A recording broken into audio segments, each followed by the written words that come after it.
We have all heard of the myths and the legends of our history. But is there another story?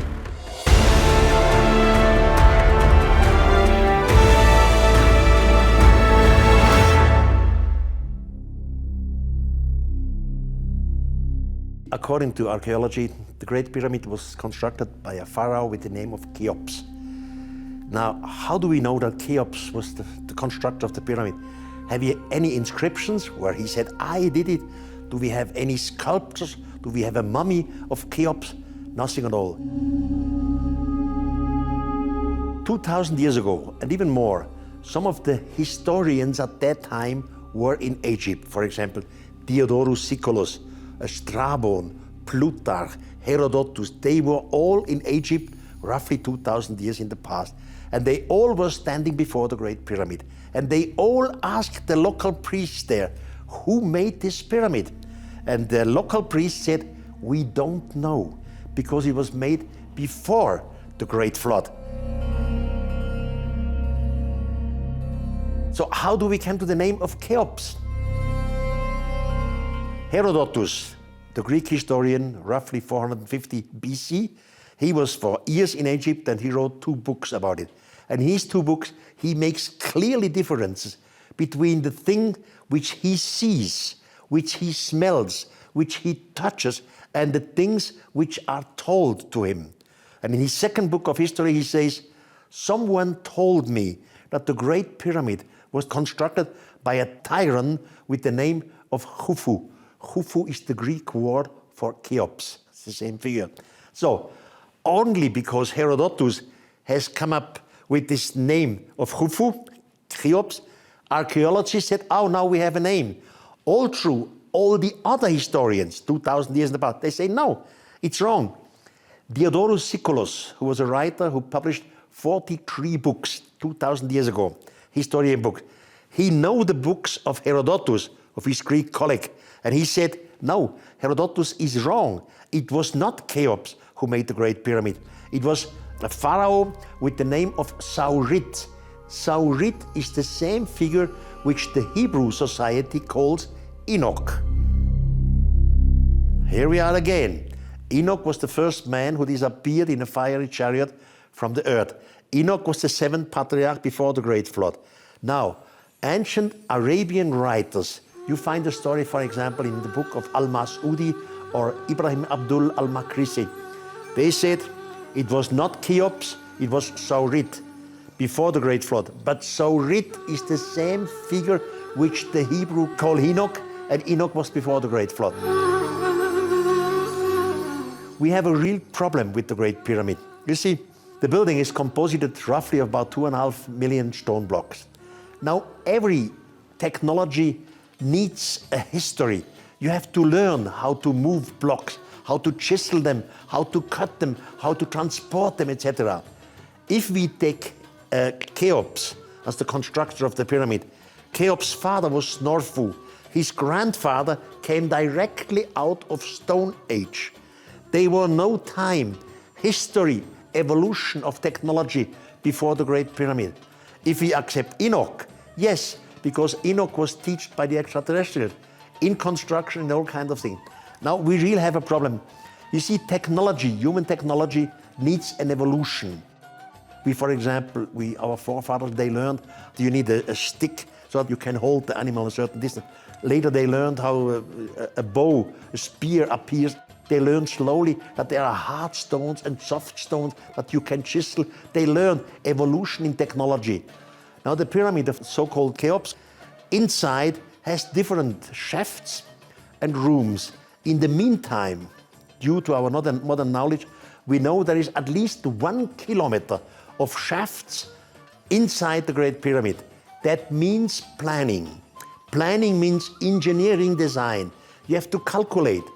But Cheops' father, Stone Age people, there was no time for evolution of technology, for the planning of the engineers. So if it was Enoch before the Great Flood, then it makes sense.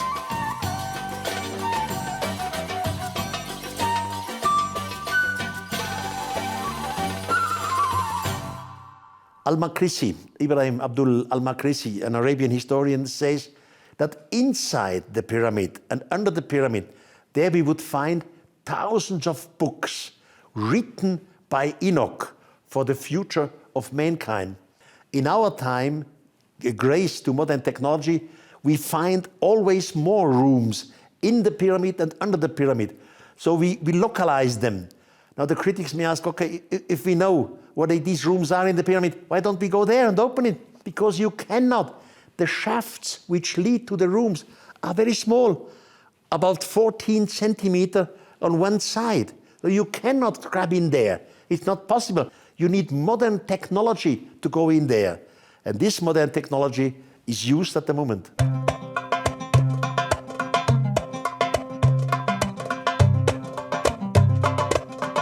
In the Great Pyramid of Egypt, we have roughly 3 rooms. The upper room, they call the King's Chamber. The lower room, they call the Queen's Chamber. Under the pyramid, in the rock, there's another room which they call the Unfinished Chamber. Now, in the so-called Queen's Chamber, which is the room in the middle, there are 2 holes in the walls, on the north side and on the south side. And some 25 years ago, one of my friends, a German engineer, his name is Rudolf Gantenbrink, he constructed a small robot. And he received the permission from the Department of Archaeology that he could climb with this robot in one of these shafts from the Queen's Chamber. According to archaeology, they were absolutely convinced that the shaft is only about 8 meters long, and then it will end. They say it's just a symbolic shaft made that the soul of the pharaoh may disappear to the stars up there. So 8 meters, archaeology said. Now, some 25 years ago, the robot of my friend Rudolf Gantenbrink entered into the south shaft, which begins in the Queen's Chamber. There were 2 meters first, and then he started climbing inside the pyramid. The robot climbed higher and higher. The 8 meters was passed long away. The archaeologists could not understand what was going on. Always there were different sorts of stone. There were granite, there were alabaster, there was sandstone. Then always the robot passed some doorway, stones who looked like doors, climbing up more and more. Finally, 32 meters, 42 meters, 52 meters, and at 62 meters, the robot, because he had a camera, the robot, came to a little door, absolute little, because it's only 14 centimeters sideways on each side. So a little door which had 2 bracelets, obviously 2 metallic bracelets. One of the metallic bracelets was broken down. They found it down on the left, on the right side. So the robot had a laser, and the laser went under the door. So we knew for sure behind this door there must be something more behind this door. So all this is roughly 25 years in the past. We heard about it in the press. Some stories were shown on television. What happened since then? What happened since the 25 years of the measuring robot of Rudolf Gantenbrink? A few years later, the American National Geographic Society came also to Egypt, and they have constructed a new robot. The new robot had a drill, and with this, they drilled a hole into what we look as a little door. And they made an international television show. They said now for the first time, they will put a camera through this hole so that the world's eyes could see what's behind the door. I'm sorry, that was the next lie. The photographs they made already before the public, they knew exactly it was nothing behind this. It was empty. Otherwise, they would never have shown it to the world public. Anyhow, there was this first door with the hole, and the laser made a measuring, and about 22 centimeters behind it, behind the first door, is another wall. Now, time passed, 18 years passed, and the rich man from Singapore came to the Department of Antiquity and said he has a new possibility to destroy the wall. The first door, 20 centimeters, the second wall. He can destroy it by waves, by sound waves, etc. But they did not accept this suggestion, the Department of Antiquity.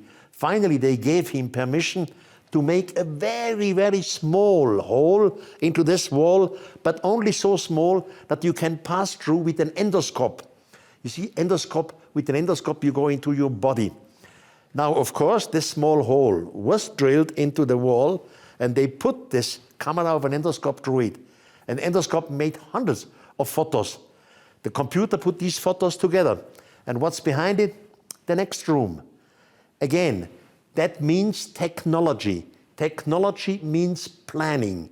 You have to plan from the Queen's chamber, these two walls, you have to plan these openings, because on both sides you can climb in with robot. 62 meters. You have to plan the room behind it. All this means engineering calculation, engineering design, and all this does not fit to the time of Cheops. Cheops was roughly 2,500 BC, a little more than Stone Age time. The evolution of technology was not ready for that. If Enoch was the constructor, then it would fit. All true, Enoch is older than Cheops. Enoch was the seventh patriarch before the Great Flood. So even older, it doesn't matter, because Enoch was taught by the extraterrestrials. And he says in his books, they learned me all kinds of things, including construction and engineering things. So then it makes sense. Beyond the legends.